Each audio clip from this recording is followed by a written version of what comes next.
ಶ್ರೀ ಗುರುವೇ ದೀಕ್ಷಾ ಗುರುವೇ ಶಿಕ್ಷಾ ಗುರುವೇ ರಕ್ಷಾ ಗುರುವೇ ಸರ್ವಾಗಮೋಕ್ತ ಕಳಾ ಗುರುವೇ ಶಿವಯೋಗ ಧರ್ಮಾರ್ಥ ಭೋಗ ಗುರುವೇ ತ್ಯಾಗ ಗುರುವೇ ಸುಧೀ ಗುರುವೇ ವಾಚಾ ಗುರುವೇ ಭವರೋಗಹರ ಶರಣಾದೆ ಬಸವ ಮಹಾ ಗುರು ನಿಮಗೆ. ವಿಶ್ವಗುರು ಮಹಾಮಾನವತ್ವವಾದಿ ಬಸವಣ್ಣನವರನ್ನು ಹೃದಯ ಮಂದಿರದಲ್ಲಿ ಸ್ಮರಿಸುತ್ತಾ ಮಹಾಮಹಿಮರು ಬಯಲುಕಾಯಿ ಸಿದ್ಧರು ಶೂನ್ಯ ಪೀಠಾಧ್ಯಕ್ಷರು ಆದಂತಹ ಅಲ್ಲಮ ಪ್ರಭುದೇವರನ್ನು ಸರ್ವ ಶರಣರನ್ನು ಸ್ಮರಿಸಿ ಎಲ್ಲ ಸದ್ಭಕ್ತ ಬಂಧುಗಳೇ ತಾಯಂದಿರೇ ತಮಗೆಲ್ಲರಿಗೂ ಶರಣು ಶರಣಾರ್ಥಿ. ಬಸವ ಧರ್ಮಾಮೃತ ಎಂಬ ಶೀರ್ಷಿಕೆಯ ಒಳಗೆ ನಾವು ಬಸವ ಧರ್ಮದ ಸತ್ವಸಾರ ಮತ್ತು ಬಸವ ಧರ್ಮದ ಲಕ್ಷಣಗಳು ಹಾಗೂ ಬಸವ ಧರ್ಮ ಹೇಗೆ ಒಂದು ಪರಿಪೂರ್ಣ ಧರ್ಮ ಅನ್ನುವಂತಹ ವಿಷಯವಾಗಿ ನಾವು ತಿಳ್ಕೊಳ್ಳೋರಿದ್ದೀವಿ. ಇವತ್ತಿನಿಂದ ಈ ಒಂದು ಕಾರ್ಯಕ್ರಮವನ್ನು ನಾವು ಪ್ರಾರಂಭಿಸ್ತಾ ಇದ್ದೀವಿ. ಬಂಧುಗಳೇ, ಯಾವುದೇ ಒಂದು ಧರ್ಮ ಅದು ಧರ್ಮ ಅನ್ನಿಸ್ಕೋಬೇಕಾದ್ರೆ, ಯಾಕಂದರೆ ಭಾರತ ದೇಶದಲ್ಲಿ ಮತ, ಜಾತಿ, ಧರ್ಮ, ಪಂಥ ಇವೆಲ್ಲ ಬಹಳ ಕನ್ಫ್ಯೂಷನ್ ಪದಗಳಾಗ್ಬಿಟ್ಟಿದ್ದಾವೆ. ಯಾವ್ಯಾವುದಕ್ಕೂ ಎಲ್ಲೆಲ್ಲೋ ಏನೇನೋ ಬಳಸುವಂತಹ ಒಂದು ರೂಢಿಯನ್ನು ಸಾಮಾನ್ಯ ಜನರಲ್ಲಿ ಮತ್ತು ಕೆಲವು ಸಾರಿ ವಿದ್ವಾಂಸರಲ್ಲೂ ಕೂಡ ನಾವು ಕಾಣ್ತೀವಿ. ಆದರೆ ಬಸವ ಧರ್ಮ ಅನ್ನುವಂಥದ್ದು, ಅಥವಾ ಈಗ ನಮ್ಮ ನಿಮಗೆಲ್ಲರಿಗೂ ಗೊತ್ತಿರೋ ಹಾಗೆ ಬಸವ ಧರ್ಮ, ಶರಣ ಧರ್ಮ, ಹೀಗೆ ಅನೇಕ ಹೆಸರುಗಳಿಂದ ಕರೆಸಿಕೊಂಡು ಇವತ್ತು ಸಮಾಜದಲ್ಲಿ ಒಂದು ಹೊಸ ಸಂಚಲನವನ್ನು ಉಂಟು ಮಾಡಿರ್ತಕ್ಕಂತಹದ್ದು ಅಂತಂದರೆ ಬಸವಣ್ಣನವರು ಕೊಟ್ಟಂತಹ ಬಸವ ಧರ್ಮ. ಈ ಬಸವ ಧರ್ಮದ ಏನು 11 ಲಕ್ಷಣಗಳು ಯಾವುವು ಮತ್ತು ಅವುಗಳು ಹೇಗೆ ಪರಿಪೂರ್ಣ ಧರ್ಮಕ್ಕೆ ನಮ್ಮ ಒಂದು ಬಸವ ತತ್ವವನ್ನು ಒಯ್ಯುತ್ತವೆ ಅನ್ನುವಂಥ ವಿಷಯದಲ್ಲಿ ನಾವೆಲ್ಲ ತಿಳ್ಕೊಳ್ಳೋಣ. ಮೊದಲು 11 ಲಕ್ಷಣಗಳು ಯಾವ್ಯಾವುದು ಅಂತ ತಿಳ್ಕೊಳ್ಳೋಣ. ಮೊದಲನೇದು, ಯಾವುದೇ ಒಂದು ಧರ್ಮ ಅನ್ನಿಸ್ಕೋಬೇಕಾದ್ರೆ ಅದಕ್ಕೆ ತನ್ನದೇ ಆದಂಥ ಸಿದ್ಧಾಂತ ಇರಬೇಕು. ಮೊದಲನೇದು ಸಿದ್ಧಾಂತ, ಮೆಟಾಫಿಸಿಕ್ಸ್ ಅಂತ ಕರೀತಾರೆ ಇದಕ್ಕೆ. ಫಿಸಿಕ್ಸ್ ಅಂತಂದರೆ ಭೌತಶಾಸ್ತ್ರ, ಅಂದರೆ ಈ ಭೌತಶಾಸ್ತ್ರವನ್ನು ಮೀರಿದ್ದು ಮೆಟಾಫಿಸಿಕ್ಸ್. ಈ ಮೊದಲನೇದು ಮೆಟಾಫಿಸಿಕ್ಸ್ ಇರಬೇಕು. ಯಾವುದೇ ಒಂದು ಧರ್ಮಕ್ಕೆ ಸಿದ್ಧಾಂತ ಇರಬೇಕು. ಅಂದರೆ ಜೀವ, ಜಗತ್ತು, ಈಶ್ವರ ಈ ಮೂರನ್ನು ಕುರಿತು ಮಾತನಾಡ್ತಕ್ಕಂಥದ್ದು ಸಿದ್ಧಾಂತ. ಈ ಜೀವ ಇಲ್ಲಿ ಹೇಗೆ ಬಂತು, ಮುಂದೆ ಇದರ ಸ್ಥಿತಿಗತಿಗಳೇನು ಅನ್ನುವಂಥದ್ದನ್ನೆಲ್ಲ ವಿವರಿಸುತ್ತೆ. ಜೊತೆಗೆ ಜಗತ್ತು ಹೇಗೆ ಸೃಷ್ಟಿಯಾಯಿತು, ಮತ್ತು ಜಗತ್ತಿನ ಬೆಳವಣಿಗೆ ಹೇಗೆ, ಮುಂದೆ ಏನಾಗುತ್ತೆ, ಇಂತಹ ವಿಷಯಗಳನ್ನು ಕೂಡ ಸಿದ್ಧಾಂತ ಮಾತನಾಡುತ್ತೆ. ಜೊತೆಗೆ ಈ ಜೀವ ಜಗತ್ತಿಗೆ ಕಾರಣವಾದಂಥ ಈಶ್ವರ ಅಂದರೆ ಪರಮಾತ್ಮ ಅಂತ ಹೇಳ್ತೇವೆ, ಅಥವಾ ಶರಣರ ಪರಿಭಾಷೆಯಲ್ಲಿ ಹೇಳಬೇಕಾದ್ರೆ ಮಹಾಲಿಂಗ. ಈ ಮಹಾಲಿಂಗದ ಒಂದು ಉತ್ಪತ್ತಿ ಕೂಡ ಹೇಗಾಯಿತು, ಆ ಮಹಾಲಿಂಗದ ಉತ್ಪತ್ತಿಗೆ ಮೂಲ ಏನು, ಈ ಎಲ್ಲವನ್ನೂ ಕುರಿತು ನಾವು ಶರಣರ ವಚನಗಳಲ್ಲಿ ಈ ಎಲ್ಲ ವಿಷಯಗಳನ್ನು ಕುರಿತಾಗಿ ನಾವು ತಿಳ್ಕೊಳ್ಬಹುದು. ಆ ದೃಷ್ಟಿಯಿಂದ ಮೊದಲನೇದು ಸಿದ್ಧಾಂತ. ಯಾವುದೇ ಒಂದು ಧರ್ಮಕ್ಕೆ ಮೊದಲನೇ ಸಿದ್ಧಾಂತ ಇರಬೇಕು. ಸಿದ್ಧಾಂತ ಇಂಥದ್ದು ಅಂತ ಗೊತ್ತಾದ ಮೇಲೆ ಸಾಧನೆ, ಎರಡನೇದು ಸಾಧನೆ. ಅಂದರೆ ಆ ಸಿದ್ಧಾಂತವನ್ನು ನಾವು ನಿರ್ದಿಷ್ಟಪಡಿಸ್ಕೊಂಡ್ಮೇಲೆ ಅದೊಂದು ಗುರಿ ಆಯಿತು. ನಮಗೆ ಈ ಜೀವಕ್ಕೆ ಒಂದು ಗುರಿ ಸಿಕ್ತು. ಆ ಗುರಿಯನ್ನು ಮುಟ್ಟೋದಕ್ಕೆ ಒಂದು ಸಾಧನೆ ಬೇಕಾಗ್ತದೆ. ಸಾಧನೆ ಇಲ್ಲದೆ ಯಾವುದೂ ಸಾಧ್ಯ ಇಲ್ಲ.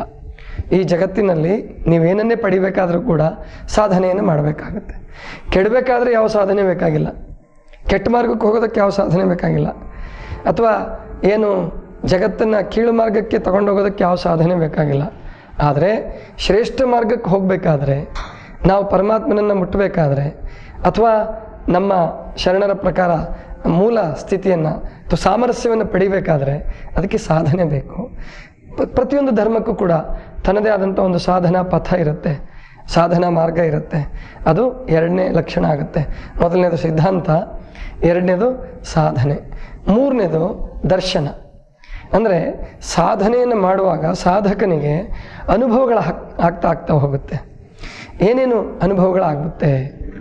ಒಬ್ಬೊಬ್ಬರಿಗೆ ಒಂದೊಂದು ರೀತಿಯ ಅನುಭವಗಳಾಗುತ್ತೆ. ಒಂದೊಂದು ಸಿದ್ಧಾಂತದಲ್ಲಿ ಸಾಧನೆಯಲ್ಲಿ ಒಂದೊಂದು ರೀತಿಯ ಅನುಭವಗಳುಂಟಾಗುತ್ತೆ. ಹಾಗೆ ಶರಣ ಮಾರ್ಗದಲ್ಲಿ, ಬಸವತತ್ವದಲ್ಲಿ, ಬಸವಣ್ಣನವರ ಮಾರ್ಗದಲ್ಲಿ ನಡೆಯುವಾಗ ನಮಗೇನೇನು ದರ್ಶನಗಳಾಗುತ್ತೆ? ಅದು ಮೂರನೇದಾಗುತ್ತೆ. ದರ್ಶನಗಳು, ದರ್ಶನ ಅಂತ ಕರೀತಾರೆ. ಸಿದ್ಧಾಂತ, ಸಾಧನೆ, ದರ್ಶನ.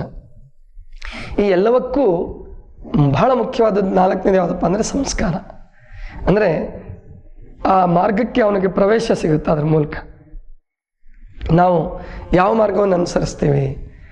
ಏನು ಲಿಂಗಾಯತ ಧರ್ಮವನ್ನು ಅನುಸರಿಸ್ತೀವ, ಬೌದ್ಧ ಧರ್ಮವನ್ನು ಅನುಸರಿಸ್ತೀವ, ಜೈನ ಧರ್ಮವನ್ನು ಅನುಸರಿಸ್ತೀವ, ಕ್ರೈಸ್ತ ಧರ್ಮವನ್ನು ಅನುಸರಿಸ್ತೀವ, ಇದ್ರ ಮೇರೆಗೆ ಅವನಿಗೆ ಒಂದು ಪ್ರವೇಶ ಮಾರ್ಗ ಅಂತ ಕರಿತೀವಿ. ಅದಕ್ಕೆ ದೀಕ್ಷಾ ಸಂಸ್ಕಾರ ಅಂತ ಕೂಡ ಹೇಳ್ಬೋದು.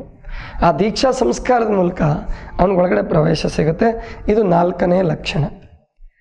ನೀವು ಅದನ್ನು ರಕ್ತಗತ ಮಾಡ್ಕೋಬೇಕು. ಮೊದಲನೇದು ಸಿದ್ಧಾಂತ, 2ನೇದು ಸಾಧನೆ, 3ನೇದು ದರ್ಶನ, 4ನೇದು ಸಂಸ್ಕಾರ, 5ನೇದೊಂದಿದೆ ಬಹಳ ಮುಖ್ಯವಾದದ್ದು. ಸಂಸ್ಕಾರ ಪಡ್ಕೊಂಡ್ಮೇಲೆ ಅವನು ಹೇಗೆ ನಡ್ಕೋಬೇಕು?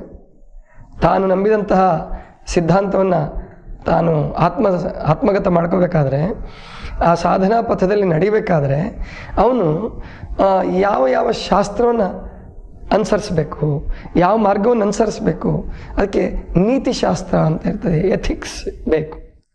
ಅಂದರೆ ಒಂದೊಂದು ಧರ್ಮದ್ದು ಒಂದೊಂದು ಎಥಿಕ್ಸ್ ಇರ್ತದೆ. ಈಗ ಒಂದು ಧರ್ಮದಲ್ಲಿ ಮಾಂಸ ತಿನ್ನೋದು ತಪ್ಪಲ್ಲ ಅಂದರೆ ಒಂದು ಧರ್ಮದಲ್ಲಿ ಮಾಂಸ ತಿನ್ನೋದು ತಪ್ಪಾಗುತ್ತೆ.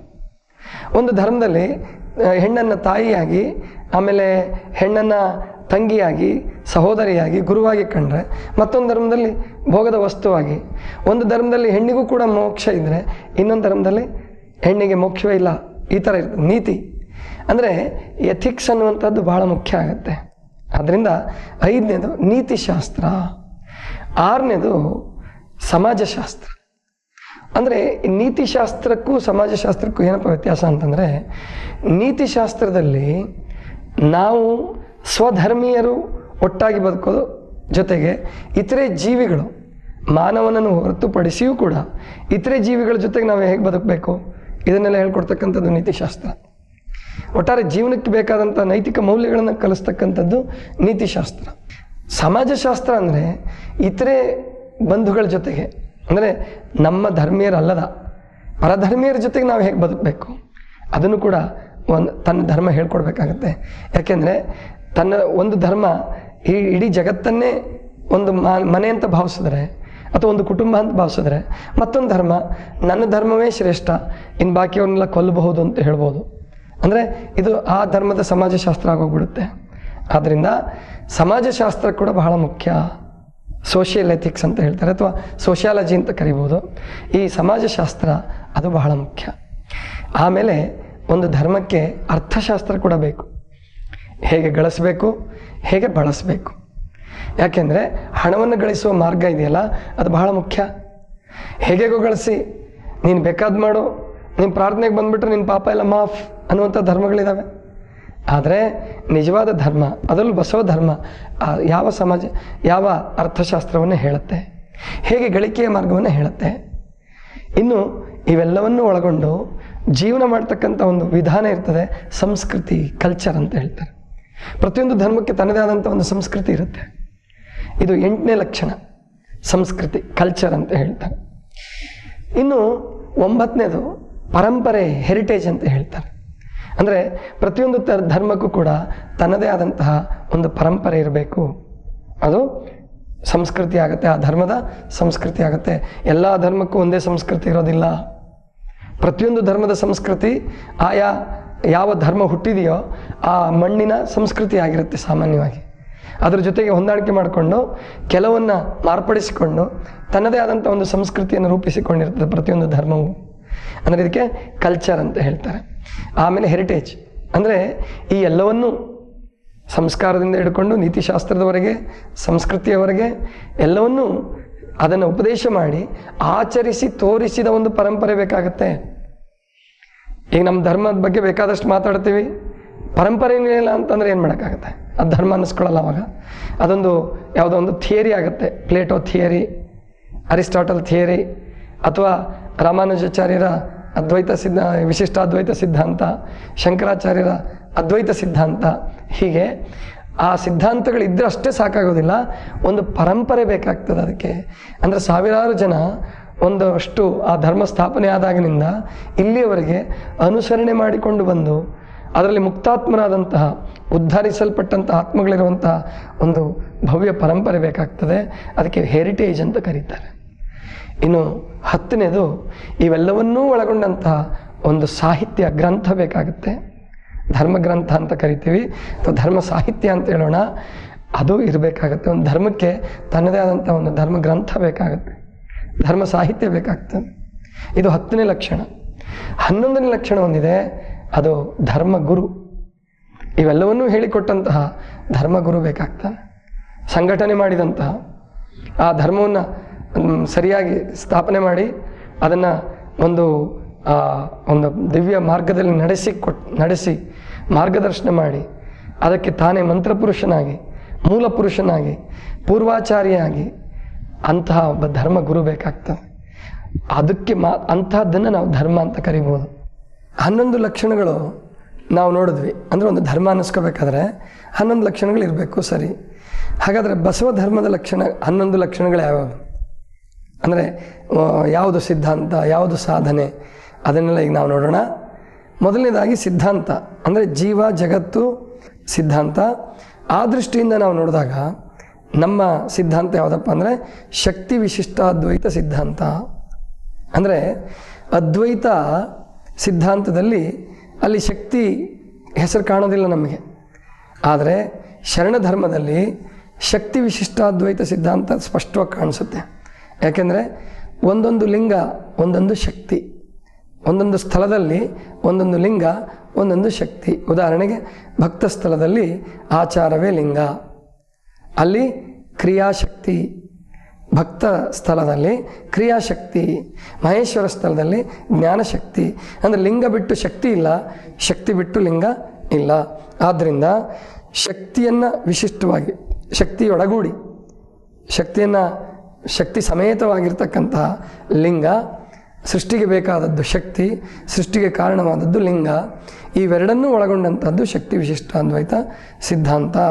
ಇದು ಬಸವ ಧರ್ಮದ ಸಿದ್ಧಾಂತ. ಇನ್ನು 2ನೇದು ಸಾಧನೆ. ಈ ಮೊದಲನೇದಕ್ಕೆ ನಾವು ಬಸವಣ್ಣವ್ರ ವಚನ ನೋಡ್ಬೋದು. ಭಾಳ ಅದ್ಭುತವಾದ ಒಂದು ವಚನ ಇದೆ, ಬಹಳ ಅದ್ಭುತವಾದದ್ದು. ಹೇಗೆ ಶಕ್ತಿ ಮತ್ತು ಶಿವ ಬೇರೆ ಬೇರೆ ಅಲ್ಲ, ಶಕ್ತಿ ಮತ್ತು ಲಿಂಗ ಬೇರೆ ಬೇರೆ ಅಲ್ಲ ಅನ್ನೋದನ್ನು ಒಂದು ಲೌಕಿಕ ಉದಾಹರಣೆ ಮೂಲಕ ಹೇಳ್ತಾರೆ ಬಸವಣ್ಣವರು. ಕೀಟಕ ಸೂತ್ರದ ಗೂಢ ಮಾಡಿ ಸುತ್ತಿಪ್ಪಲ್ಲಿ ಅದಕ್ಕೆ ನೂಲನದೆಲ್ಲಿಂದ ತಂದಿತ್ತಯ್ಯ. ಹಂಜಿ ಇಲ್ಲ ಅದಕ್ಕೆ, ರಾಟಿ ಮುನ್ನವೇ ಇಲ್ಲ. ನೂತವರ್ಯಾರೋ ತನ್ನ ಒಡಲ ನೂಲ ತೆಗೆದು ಪಸರಿಸಿ ಅದರಳು ಪ್ರೀತಿಯಿಂದ ಒಲಿದಾಡಿ ತುದಿಯಲ್ಲಿ ತನ್ನೊಳಗೆ ಅದ ಮಡಗಿಕೊಂಡಿಪ್ಪಂತೆ ತನ್ನಿಂದಾದ ಜಗವ ತನ್ನೊಳಗೆ ಐದಿಸಿಕೊಳ್ಳಬಲ್ಲ ನಮ್ಮ ಕೂಡಲ ಸಂಗಮ ದೇವರು. ಇದು ಸಿದ್ಧಾಂತ ನಮ್ಮದು. ಅಂದರೆ ಒಂದು ಜೇಡರ ಹುಳುವಿನ ಉದಾಹರಣೆಯನ್ನು ಕೊಡ್ತಾರೆ. ಕೀಟಕ ಸೂತ್ರದ ಗೂಢ ಮಾಡಿ ಸುತ್ತಿಪ್ಪಲ್ಲಿ ಆ ಸೂತ್ರಕ್ಕೆ ನೂಲನದೆಲ್ಲಿಂದ ತಂದಿತ್ತಯ್ಯ. ಅದು ತನ್ನೊಳಗಿನ ಜೊಲ್ಲಿನಿಂದಲೇ ತಾನು ನೂಲನ್ನು ಮಾಡಿ, ಸೂತ್ರವನ್ನು ಮಾಡಿ, ಅದನ್ನು ಗೂಢ ಮಾಡಿ, ಅದರೊಳಗಡೆ ಪ್ರೀತಿಯಿಂದ ಒಲಿದಾಡಿ ಕಡೆಗೆ ತನ್ನೊಳಗೆ ಅದನ್ನು ಇಟ್ಕೊಂಡು ಹೋಗ್ಬಿಡುತ್ತೆ. ಹಾಗೆ ಪರಮಾತ್ಮ ತನ್ನ ಶಕ್ತಿಯನ್ನು ಪಸರಿಸಿ ಹೊರಗೆ ತಂದು ಅಲ್ಲಿ ಈ ಜಗತ್ತನ್ನೆಲ್ಲ ಲೀಲೆ ಮಾಡಿ ಕಡೆಗೆ ತನ್ನೊಳಗೆ ಐದಿಸಿಕೊಳ್ಳಬಲ್ಲ ನಮ್ಮ ಕೂಡಲ ಸಂಗಮ ದೇವರು. ಇದು ಶಕ್ತಿ ವಿಶಿಷ್ಟಾದ್ವೈತ ಸಿದ್ಧಾಂತ. ನಮ್ಮದು ಶಕ್ತಿ ವಿಶಿಷ್ಟಾದ್ವೈತ ಸಿದ್ಧಾಂತ. ಇಲ್ಲಿ ಜೀವರುಗಳು ಮತ್ತು ಪರಮಾತ್ಮ ಬೇರೆ ಬೇರೆ ಅಲ್ಲ. ಏನೋ ಕೆಲವು ಕಾಲ ಮಾಯಾಪಾಶಕ್ಕೆ ಒಳಗಾಗಿ ಜೀವ ದೇವನ್ನ ಮರೆತಿದೆ ಅಷ್ಟೆ. ಆದರೆ ಆ ಜೀವ ಪರಮಾತ್ಮನ ಅಂಶವೇ. ಹಾಗಾಗಿ ಇದು ನಮ್ಮದು ಶಕ್ತಿ ವಿಶಿಷ್ಟಾದ್ವೈತ ಸಿದ್ಧಾಂತ. ಹಾಗಾಗಿ ಜಗತ್ತು ನಮಗೆ ತ್ಯಾಜ್ಯ ಅಲ್ಲ, ಹುಸಿ ಅಲ್ಲ, ಮಿಥ್ಯ ಅಲ್ಲ. ಜಗತ್ತೂ ಸತ್ಯ, ಪರಮಾತ್ಮನೂ ಸತ್ಯ. ಈ ಲೋಕವೂ ಸತ್ಯ ಮತ್ತು ಪಾರಲೌಕಿಕವೂ ಸತ್ಯ. ಇಹ ಮತ್ತು ಪರ ನಮಗೆ ಬೇರೆ ಬೇರೆ ಅಲ್ಲ. ಅದಕ್ಕೆ ಶರಣನನ್ನು ವರ್ಣಿಸುವಾಗ ಇಹಪರನಲ್ಲ ಪರಾಪರನಲ್ಲ ವರ್ಣಿಸ್ತಾರೆ. ಅಂದರೆ ಈ ಲೋಕ ಪರಲೋಕ ಅಂತ ಬೇರೆ ಬೇರೆ ಇಲ್ಲ, ಅವನಿಗೆ ಭಿನ್ನ ಭಾವ ಇಲ್ಲ, ಅಥವಾ ಎಲ್ಲಿಗೂ ಹೋಗಬೇಕಾಗಿಲ್ಲ. ಸದಾ ನಮ್ಮ ಸುತ್ತಮುತ್ತವೇ, ನಮ್ಮ ಕೊರಳಿನಲ್ಲಿಯೇ, ನಮ್ಮ ಹೃದಯದಲ್ಲಿಯೇ, ನಮ್ಮ ಸರ್ವಾಂಗದಲ್ಲಿ ವ್ಯಾಪ್ತವಾಗಿ ಇದ್ದಾನೆ. ಜೀವನೊಂದಿಗೆ ಶಿವನೂ ಇದ್ದಾನೆ. ಆದರಿಷ್ಟೇ ಇವಾಗ ಸದ್ಯಕ್ಕೆ ಜೀವ ಶಿವನನ್ನು ಮರೆತಿದ್ದಾನೆ. ಮಾಯಾಲೀಲೆಗೆ ಒಳಗಾಗಿ, ಮಾಯಾವಿಲಾಸಕ್ಕೆ ಒಳಗಾಗಿ ಆ ಜೀವ ಅನ್ನುವಂಥದ್ದು ಶಿವನನ್ನು ಮರೆತು ಬಿಟ್ಟಿದೆ. ಗುರುವಿನಿಂದ ಅದನ್ನು ಅರಿತರೆ ಅವನೇ ಮಾಯಾ ವಿಲಾಸವನ್ನು ವಿಡಂಬನೆ ಮಾಡುವ ಶಕ್ತಿ ಬರ್ತದೆ. ಇದು ನಮ್ಮದು ಶಕ್ತಿ ವಿಶಿಷ್ಟಾದ್ವೈತ ಸಿದ್ಧಾಂತ. ಎರಡನೇದು ಸಾಧನೆ. ಸಾಧನೆ ನಮ್ದು ಯಾವುದಪ್ಪ ಅಂದರೆ ಶಿವಯೋಗ ಸಾಧನೆ. ನಾವು ಜೀವ ಮತ್ತು ಈಶ್ವರ ಏಕತೆಯನ್ನು ಸಂಭವಿಸ್ಕೊಳ್ಬೇಕಾದ್ರೆ, ಅದನ್ನು ಲಿಂಗಾಂಗ ಸಾಮರಸ್ಯವನ್ನು ಘಟಿಸಿಕೊಳ್ಳಬೇಕಾದ್ರೆ ನಾವು ಶಿವಯೋಗ ಸಾಧನೆಯನ್ನು ಮಾಡಬೇಕಾಗತ್ತೆ. ಶಿವಯೋಗ ಅಂದ್ರೇನು? ಈಗಾಗಲೇ ನೀವು ಬೇರೆ ಬೇರೆ ಪ್ರವಚನಗಳಲ್ಲಿ ಬೇರೆ ಬೇರೆಯವರ ಮಾತುಗಳಲ್ಲಿ ಕೇಳಿರ್ತೀರ. ಆದರೆ ಎಲ್ಲ ಯೋಗಗಳ ಸಮನ್ವಯ ಯೋಗವೇ ಶಿವಯೋಗ. ಅರವಿಂದರ ಪೂರ್ಣಯೋಗ ಅಂತ ಬರುತ್ತೆ. ಆ ಪೂರ್ಣಯೋಗ ಮತ್ತು ಶಿವಯೋಗ ಬಹಳ ಹತ್ತಿರಕ್ಕೆ ಬರ್ತಕ್ಕಂಥವು. ಆದರೆ ಶಿವಯೋಗ ಸಾಧನೆಯಲ್ಲಿ ಇಷ್ಟಲಿಂಗ ಇದೆ, ಪೂರ್ಣಯೋಗದಲ್ಲಿ ಇಷ್ಟಲಿಂಗ ಇಲ್ಲ. ಇಷ್ಟೇ ವ್ಯತ್ಯಾಸ. ನಮ್ಮದು ಸಾಧನೆ ಯಾವುದಪ್ಪ ಅಂದರೆ ಶಿವಯೋಗ ಸಾಧನೆ. ಅದು ಹೇಗೆ ಮಾಡೋದು, ಅದಕ್ಕೆ ಸಿದ್ಧತೆ ಹೇಗೆ, ಅದೆಲ್ಲ ಮುಂದೆ ನಾವು ಒಂದೊಂದೇ ತಿಳ್ಕೊಳ್ಳೋಣ. ಆದರೆ ಮೊದಲನೇದು ನಮ್ಮ ಸಾಧನೆ ಯಾವುದಪ್ಪ ಅಂದರೆ ಶಿವಯೋಗ ಅನ್ನೋದನ್ನು ತಿಳ್ಕೊಳ್ಳೋಣ. ಇನ್ನು ಮೂರನೇದು ದರ್ಶನ. ನಮ್ಮದು ದರ್ಶನ ಯಾವುದು? ಲಿಂಗಾಯತ ಧರ್ಮದ, ಬಸವ ಧರ್ಮದ ದರ್ಶನ ಯಾವುದು ಅಂತಂದರೆ ಶಟಸ್ಥಲ ದರ್ಶನ. ಶಟಸ್ಥಲ ದರ್ಶನ ಅಂದರೆ ನಾವು ಸಾಧನೆ ಮಾಡ್ತಾ ಇರಬೇಕಾದ್ರೆ 6 ಮುಖ್ಯ ಸ್ಥಳಗಳನ್ನು ನಾವು ಕಾಣ್ತೀವಿ. ಭಕ್ತ, ಮಹೇಶ, ಪ್ರಸಾದಿ, ಪ್ರಾಣಲಿಂಗಿ, ಶರಣ, ಐಕ್ಯ ಅನ್ನುವಂತಹ 6 ಸ್ಥಳಗಳನ್ನು ದಾಟ್ತೀವಿ ನಾವು. 6 ಸ್ಥಳಗಳಲ್ಲಿಯೂ ಕೂಡ ಒಂದೊಂದು ವಿಶೇಷ ಅನುಭವವನ್ನು ಪಡಿತಾ ಹೋಗ್ತೀವಿ. ಭಕ್ತಿ, ಶ್ರದ್ಧಾಭಕ್ತಿ ಆಗಿರುವಂತಹದ್ದು ನಿಷ್ಠೆ, ಅವಧಾನ, ಅನುಭವ, ಆನಂದ, ಸಮರಸ, ಹೀಗೆ ಅದು ಕೂಡ ನಿಷ್ಪತ್ತಿ ಆಗ್ತಾ ಪರಿಪಕ್ವ ಆಗ್ತಾ ಹೋಗುತ್ತೆ. ಇದೇ ಶಟಸ್ಥಲ ಸಿದ್ಧಾಂತ. ನಮ್ಮದು ಆ ಸಾಧನೆ, ಆ ದರ್ಶನ ಯಾವುದಪ್ಪ ಅಂತಂದರೆ ಶಟಸ್ಥಲ ದರ್ಶನ. ಇನ್ನು 4ನೇದು ಸಂಸ್ಕಾರ ಯಾವುದು? ಬಸವಧರ್ಮ ಪ್ರವೇಶ ಮಾಡಬೇಕಾದ್ರೆ ಸಂಸ್ಕಾರ ಯಾವುದು? ಸಂಸ್ಕಾರ ಯಾವುದಪ್ಪ ಅಂತಂದರೆ ಇಷ್ಟಲಿಂಗ ದೀಕ್ಷೆ. ಅದೇ ನಮ್ಮ ಸಂಸ್ಕಾರ. ಯಾವುದೇ ರೀತಿಯ ಭೇದ ಇಲ್ಲದೆ, ಹೆಣ್ಣು ಗಂಡು ಭೇದ ಇಲ್ಲದೆ. ಈಗ ಕೆಲವು ಧರ್ಮದಲ್ಲಿ ಗಂಡಿಗೆ ಮಾತ್ರ ದೀಕ್ಷೆ ಇರ್ತದೆ, ಹೆಣ್ಣಿಗೆ ದೀಕ್ಷೆ ಇಲ್ಲ. ಮತ್ತು ಇಂಥ ಜಾತಿಯವರಿಗೆ ಮಾತ್ರ ದೀಕ್ಷೆ ಇರ್ತದೆ, ಹಂಗಿಲ್ಲ. ನಮ್ಮಲ್ಲಿ ಮನುಷ್ಯ ಮಾತ್ರ ಎಲ್ಲರಿಗೂ ದೀಕ್ಷೆ ಇರ್ತದೆ. ಆದರಿಷ್ಟೇ ಅವನು ಆಸಕ್ತನಾಗಿರಬೇಕು, ಮುಮುಕ್ಷವಾಗಿರಬೇಕು. ಅವನು ದೀಕ್ಷೆ ಬೇಕು ಅಂತ ಬಯಸಬೇಕು ಅವನು. ಇದು ನಮ್ಮ ಏನು ಸಂಸ್ಕಾರ. ಇಷ್ಟಲಿಂಗ ದೀಕ್ಷಾ ಸಂಸ್ಕಾರ ಆಗಬೇಕು, ಪ್ರತಿಯೊಬ್ಬರಿಗೂ ಆಗಬೇಕದು. ನಮ್ಮಲ್ಲಿ ಈ ವಿಷಯದಲ್ಲಿ ಸರಿಯಾಗಿ ತಿಳ್ಕೋಬೇಕು. ಬಸವಣ್ಣವರು ಸ್ಪಷ್ಟವಾಗಿ ಹೇಳ್ತಾರೆ, ಲಿಂಗ ದೀಕ್ಷೆ ಇಲ್ಲದೆ ನಾವು ಯಾವುದೇ ವ್ಯವಹಾರವನ್ನು ಮಾಡಬಾರ್ದು. ಇಷ್ಟಲಿಂಗ ದೀಕ್ಷೆ ಪ್ರತಿಯೊಬ್ಬರಿಗೂ ಆಗಬೇಕು. 8 ವರ್ಷ ತುಂಬಿದಂತಹ ಅಥವಾ ಇನ್ನೂ ಮಕ್ಕಳು, ಈಗಿನ ಕಾಲದ ಮಕ್ಕಳು ಬಹಳ ಚುರುಕು, 6-7 ವಯಸ್ಸಿಗೆ ಲಿಂಗ ದೀಕ್ಷೆಯನ್ನು ಮಾಡಿಸ್ಬೋದು. ಅವಕ್ಕೊಂಚೂರು ಜ್ಞಾನ ಬಂದಿದೆ, ಲಿಂಗವನ್ನು ಇಟ್ಕೊಂಡು ಪೂಜೆ ಮಾಡ್ಬೋದು. ಲಿಂಗದ ಬಗ್ಗೆ ಸ್ವಲ್ಪ ತಿಳಿಸ್ಕೊಟ್ಬಿಟ್ಟು ಗುರುಗಳಿಂದ ಅವರಿಗೆ ಜ್ಞಾನ ಮಾಡಿಸ್ಕೊಟ್ಟು ಲಿಂಗ ದೀಕ್ಷೆಯನ್ನು ಮಾಡಿಸ್ಬೇಕು. ಆದರೆ ಪ್ರಕೃತಿದತ್ತವಾಗಿ ದೇಹಕ್ಕೆ ಯಾವುದೇ ರೀತಿಯಾದಂಥ ಹುಟ್ಟಿನ ಸಂಸ್ಕಾರ ಬರೋದಿಲ್ಲ.